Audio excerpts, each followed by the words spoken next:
El decrecimiento es una tendencia de pensamiento económico, político y social que busca una relación equilibrada entre los seres humanos y la naturaleza bajo la premisa de que la producción debe no solo disminuir, sino ser más controlada.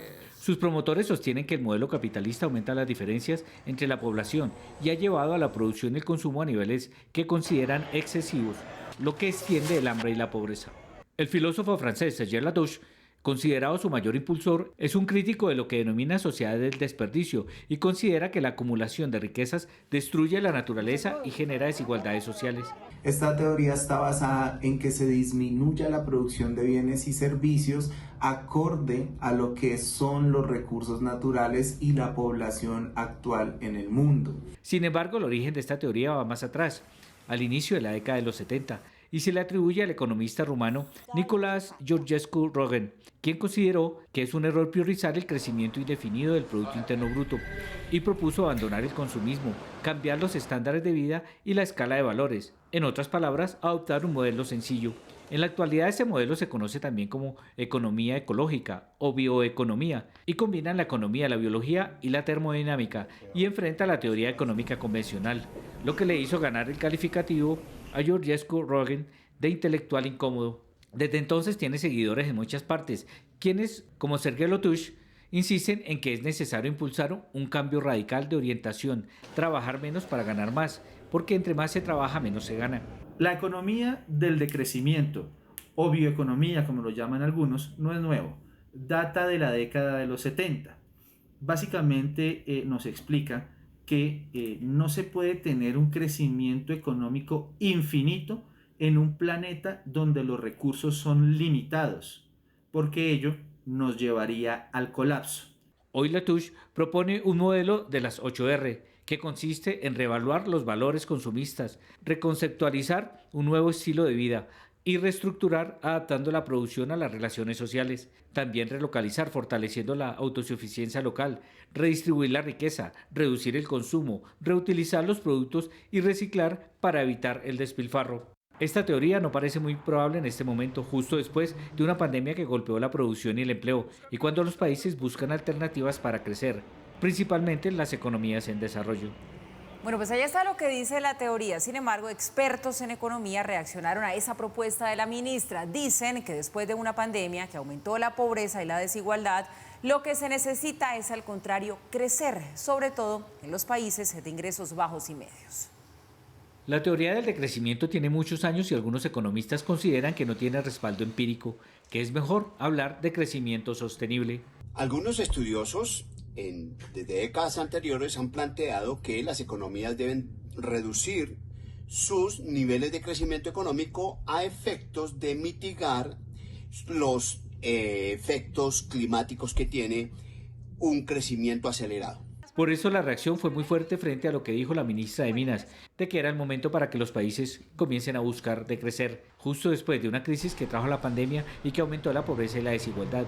Problemas que se enfrentan es con mayor crecimiento. La posibilidad para frenar el tema del cambio climático no está en decrecer, sino en crecer acompañado con un cambio tecnológico que modifique todo el tema de consumo y emisión de contaminantes. En un mundo donde más de la mitad de la población vive en pobreza y más del 16% en pobreza extrema, proponer que se crezca menos no tiene sentido, e incluso algunos califican la afirmación de irresponsable en este momento. La teoría del decrecimiento económico es una teoría que puede ser discutida en países de alto ingreso por habitante, más de 35.000, 40.000 dólares por habitante, países ricos, como por ejemplo Noruega, Suiza, Francia y demás. No es una teoría relevante para el caso de las economías emergentes, incluyendo la colombiana. En un país como Colombia, con ingresos bajos en promedio y muchas necesidades, esta teoría no tiene razón de ser, ya que el crecimiento es la fuente principal de reducción de la pobreza a través de la generación de empleo. Así que Colombia indiscutiblemente tiene que ponerse en la tarea de crecer más, hacerlo por supuesto de manera más sostenible. Para eso se han introducido conceptos como el crecimiento verde, dar señales de política pública hacia ese crecimiento, pero indudablemente, y esto está plenamente demostrado, el crecimiento económico es la fuente primordial de reducción de la pobreza. Es cierto que hay que impulsar políticas públicas para enfrentar los daños ambientales y plantear programas de crecimiento sostenible, pero no tratar de detener el consumo, algo que los expertos dicen que es a lo que se refiere la ministra. La solución es en un cambio tecnológico que conduzca a consumir menos bienes que generan emisiones, a producir con energías limpias y con procesos productivos que utilicen material no contaminante. Detener el crecimiento económico en este momento traería graves consecuencias al bienestar social, a los programas de educación, a la implementación de servicios públicos o al interés de mejorar el nivel de vida de las personas. ANIF califica la propuesta de la ministra como absurda. Bueno, Mauricio, Paula, ahí está el debate sobre la teoría del decrecimiento. Ayer lo habíamos comentado un poco, pero sigue el debate. ¿Qué tan viable es hoy hablar de una teoría del decrecimiento, sobre todo cuando tenemos el entorno post-pandemia? Y lo otro, ¿eso se podrá aplicar aquí en Colombia? Pues esa es la pregunta que queda sobre la mesa y por eso aquí hemos puesto todas las voces, todos los contextos, lo que dicen de un lado y de otro. Pero lo cierto, Mauricio, es que el presidente Petro, bueno, desde el minuto 1 empezó a trinar a favor de su ministra, le cree a ella y desde el sector pues hay una serie de preocupaciones que se manifiestan. Pero aquí el economista es usted, señor. ¿Esa teoría del decrecimiento funciona para un país como Colombia? ¿Es el momento de pensar en ella? Bueno, yo creo que lo primero que hay que tener en cuenta es qué se entiende por decrecimiento, porque ya con los distintos expertos que han participado en la nota de Ismael va quedando claro que no necesariamente se está hablando de reducir el Producto Interno Bruto o de reducir el ingreso de una economía, más bien de transformarlo, es decir, de decrecer en la manera como hemos venido desarrollando la economía, intensiva en combustibles fósiles, intensiva en energías no renovables, lo que lleva directamente a un límite. Le asiste la razón al presidente Gustavo Petro cuando dice que por allá en el informe Grundtland, que no es de finales de los 70, sino de finales de los años 80, pero eso es irrelevante, en el que además participó una colombiana, la entonces directora del INDERENA, Margarita Marino de Botero, empezaron a llamar la atención acerca de que si seguimos creciendo así, nos vamos a agotar, esto va a acabar con el mundo. Me acuerdo que la carátula tenía un planeta Tierra en plena amenaza y parecía ciencia ficción de verdes extremos ambientalistas. Necesitamos que empezar a avanzar el cambio climático para darnos cuenta ahora de que sí es necesario cambiar nuestra manera de producir. ¿Por qué digo eso? Acuérdense ustedes los compromisos de todo el mundo para lograr neutralizar el cambio climático, porque si no nos lleva el diablo directamente, nos lleva el cambio climático y el calentamiento global. Ahora, el que se tenga que transformar el modo de producción no quiere decir que lo tenga que hacer Colombia.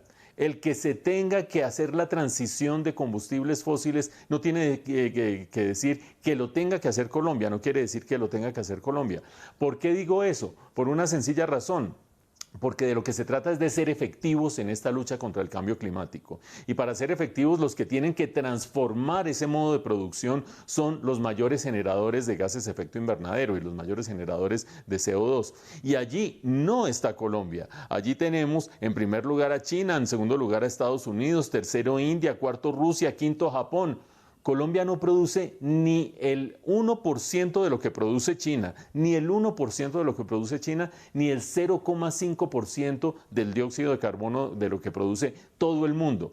Entonces nos vamos a poner de héroes nosotros, que somos una hormiguita en la producción de dióxido de carbono, a ser los héroes que vamos a sacrificar nuestra matriz productiva y a decrecer, etcétera, etcétera.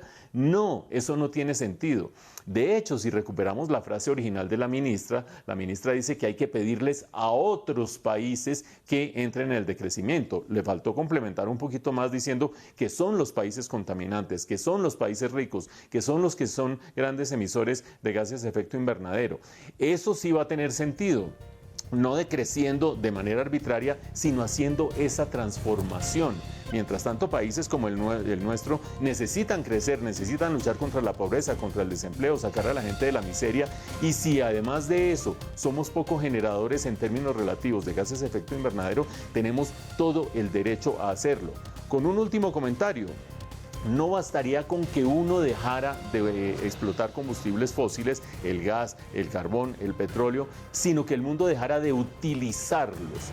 Por lo tanto, si bien la ministra ha tenido razón al poner ese tema sobre la agenda, que creo que ha servido para armar un debate interesante, aunque geopolíticamente poco viable desde la perspectiva de Colombia, también hay que decir que el momento en que dijo, no explotemos más gas en Colombia, comprémoselo a Venezuela, es casi que totalmente inocuo desde la perspectiva de la lucha contra el cambio climático, porque si lo sigue produciendo Venezuela, pues sigue produciendo gases de efecto invernadero y no hicimos absolutamente nada.